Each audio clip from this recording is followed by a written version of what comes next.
में आज हम रोजगार की बात करें। युवाओं के लिए सबसे बड़ा सवाल यह है कि उन्होंने जो पढ़ाई की है उनकी योग्यता के आधार पे उनको नौकरी मिले, उनको रोजी रोजगार मिले, जिसके आधार पे वो अपने परिवार का भरण पोषण कर सकें, अपने समाज और देश के विकास में अपना योगदान कर सकें। और इसीलिए प्रत्येक चुनाव में रोजगार एक बहुत महत्वपूर्ण सवाल होता है। लेकिन चुनाव के पहले जो पार्टी सरकार में आती है वो रोजगार की बात करती है, लेकिन चुनाव जीतने के बाद वो रोजगार के सवाल को भूल जाती है। यदि हम भाजपा के घोषणा पत्र की बात करें तो भाजपा ने अपने घोषणा पत्र में कहा कि हम 25 करोड़ रोजगार पैदा करेंगे, लेकिन यह 25 करोड़ रोजगार कब तक पैदा किया जाएगा इसका कोई डेट या इसकी कोई समय सीमा नहीं निर्धारित की गई। मतलब ये है कि हम मंदिर बनाएंगे लेकिन डेट आपको नहीं बताएंगे। और आज की स्थिति ये है कि खुद देश के एक मंत्री कह रहे हैं कि युवाओं को रोजगार मांगना नहीं चाहिए, उनको रोजगार देने की बात करनी चाहिए। और वो यह भी कह रहे हैं कि सरकार का काम रोजगार देना नहीं है।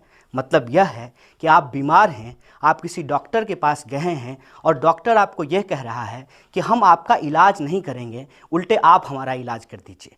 अगर इस देश के अंदर सरकार का काम पैदा करना नहीं है, रोजगार पैदा करना नहीं है, तो क्या इस देश के प्रधानमंत्री का काम फैंसी ड्रेस कंपटीशन में घूमने का है कि अलग अलग देश में जाएं, अलग अलग राज्य में जाएं और वो फैंसी ड्रेस पहन करके अपनी भाषणबाजी करें, अपनी जुमलेबाजी करें? लेकिन जो उन्होंने कहा है, जो वादा उन्होंने जनता से किया है, क्या उसके ऊपर युवाओं का काम नहीं है कि वो उन पे सवाल खड़ा करें? और मैं समझता हूँ कि इस देश के युवा अपने काम को लेकर के, अपने आत्मसम्मान को लेकर के सवाल खड़ा कर रहे हैं। और शायद यही वजह है कि काम के बात को झुठलाने के लिए आज मंदिर, मस्जिद और पाकिस्तान की बात की जा रही है। मैं आपके सामने वह बात याद दिलाना चाहता हूं जिसमें प्रधानमंत्री ने स्वयं कहा था कि हम प्रत्येक वर्ष 1 करोड़ रोजगार पैदा करेंगे। लेकिन स्थिति यह है कि प्रत्येक वर्ष 1,35,000 रोजगार भी पैदा नहीं किया गया है। लेबर ब्यूरो के अनुसार जुलाई से लेकर के अक्टूबर के बीच में इस देश की बेरोजगारी दुगनी हुई है। वह 3% से बढ़ करके लगभग 6% हो गया है। हमारे यहाँ एक बात और भी कही जाती है कि भूखे भजन न होए गोपाला। तो पेट भरने के लिए हम कुछ ना कुछ काम जरूर करते हैं, लेकिन लेबर ब्यूरो उन लोगों को जो अपनी योग्यता के आधार पे कमतर कामों को करते हैं उसको बेरोजगार के रूप में शामिल नहीं करती है। यदि उसको छोड़ भी दिया जाए तो भी भारत में बेरोजगारी लगातार बढ़ी है। और बेरोजगारी को दूर करने के लिए जो बड़ी बड़ी योजनाएं सरकार के द्वारा लागू की गई है उसकी स्थिति ये है कि उस पर खर्च तो बहुत हुआ है लेकिन उससे रोजगार पैदा नहीं हुआ है। यदि हम इस बात का मूल्यांकन करें और सरकार की एक योजना को उठा करके देखें, सरकार ने एक योजना की शुरुआत की जिसका नाम था स्किल इंडिया। हालांकि उस स्किल इंडिया में एस साइलेंट है और उसको पढ़ना चाहिए किल इंडिया। स्किल इंडिया के अंतर्गत 12,000 करोड़ रुपया खर्च किया गया और उससे मात्र 17% लोगों को रोजगार मिला। मतलब 100 लोगों को स्किल बनाने की ट्रेनिंग दी गई, उसमें से मात्र 17 लोगों को रोजगार मिला। ऐसा क्यों हुआ है? ऐसा इसलिए हुआ है कि बाहर में जहां आप पढ़ाई करते हैं, किसी विद्यालय में, किसी विश्वविद्यालय में, और जब आप काम के लिए बाहर निकलते हैं तो बाहर रोजगार है ही नहीं। भारत के अंदर यदि मैं इंजीनियरिंग की बात करूं तो प्रत्येक वर्ष लगभग 5 लाख से ज़्यादा इंजीनियर तैयार होते हैं, लेकिन बाहर में रोजगार की स्थिति ये है कि प्रत्येक वर्ष 1.5 लाख रोजगार भी पैदा नहीं होता है। मतलब ये है कि इस देश के जो इंजीनियर हैं उनको जब नौकरी नहीं मिल रही है तो इस देश के अंदर जो नॉन स्किल्ड लोग हैं, जो नॉन टेक्निकल लोग हैं, उनको नौकरियां कहां से मिलेगी? और उस बात को ही आधार बना करके प्रधानमंत्री जी ने कहा कि हम भारत को डिजिटल करेंगे।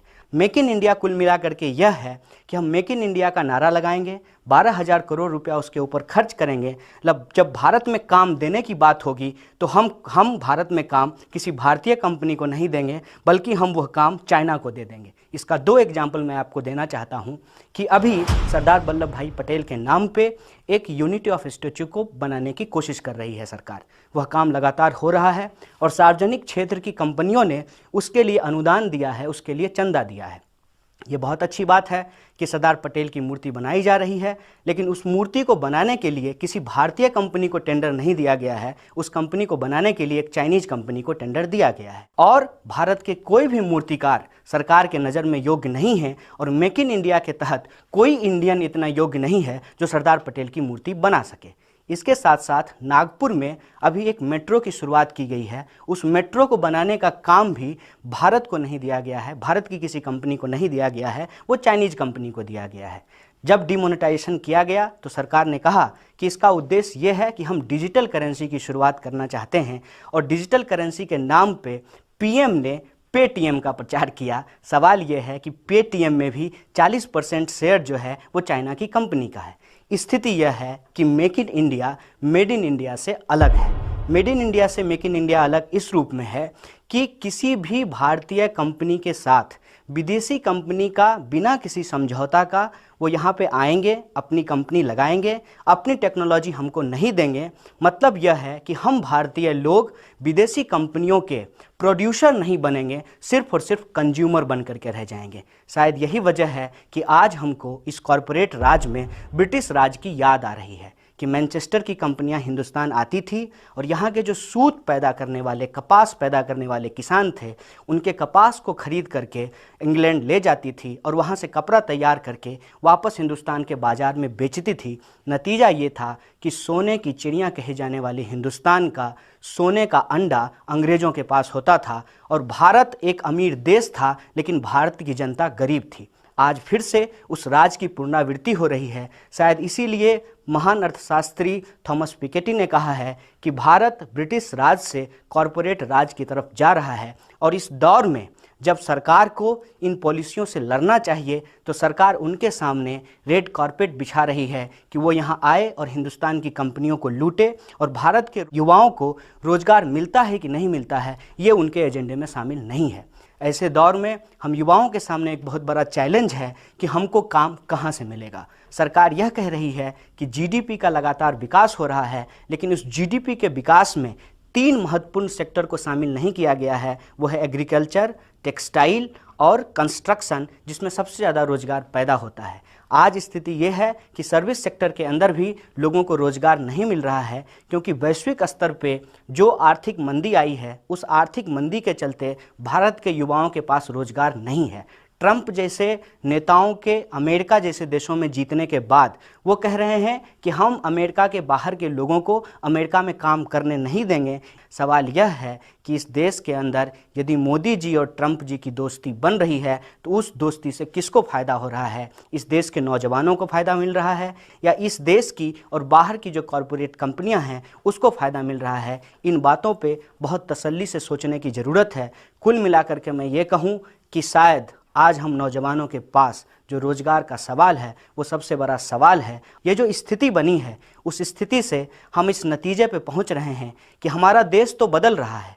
देश इस रूप में बदल रहा है कि जो ब्रिटिश राज के जासूस थे आज कॉरपोरेट राज के भोंपू बन चुके हैं। विकास हो रहा है, लेकिन इस देश की बेरोजगारी में विकास हो रहा है, इस देश की गरीबी में विकास हो रहा है, इस देश की महंगाई में विकास हो रहा है। ऐसे दौर में आज के विकास को यदि हम कहें तो यह जॉबलेस ग्रोथ नहीं है, ये जॉब लॉस ग्रोथ है। इसकी स्थिति ये है कि जो बड़ी बड़ी कंपनियां हैं, चाहे वो महिंद्रा हों, इन्फोसिस हों, इन तमाम कंपनियों में लगातार स्किल्ड जो उनके काम करने वाले लोग हैं उनकी छटनी की जा रही है, और यह छटनी का दौर यदि चलता रहा बेरोजगारी एक महामारी के रूप में तब्दील हो जाएगी। और जब कोई देश का युवा किसी महामारी से जूझता है वह देश कभी भी विकसित देश नहीं बन पाता है। यदि हम इस देश को विकसित रास्ते पे आगे बढ़ाना चाहते हैं, एक शक्तिशाली देश का निर्माण करना चाहते हैं, हमें युवाओं के भविष्य का भी निर्माण करना पड़ेगा। और युवाओं के भविष्य के निर्माण से सरकार अपनी जिम्मेदारी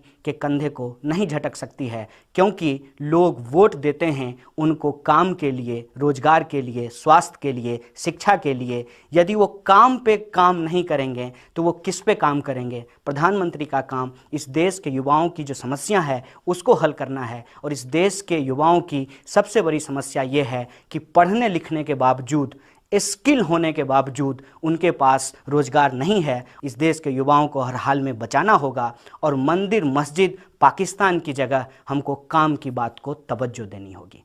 तेरी मेरी सबकी बात में अगली बार हम फिर इस देश के मुद्दे के साथ हाजिर होंगे। तब तक के लिए आपका बहुत बहुत शुक्रिया।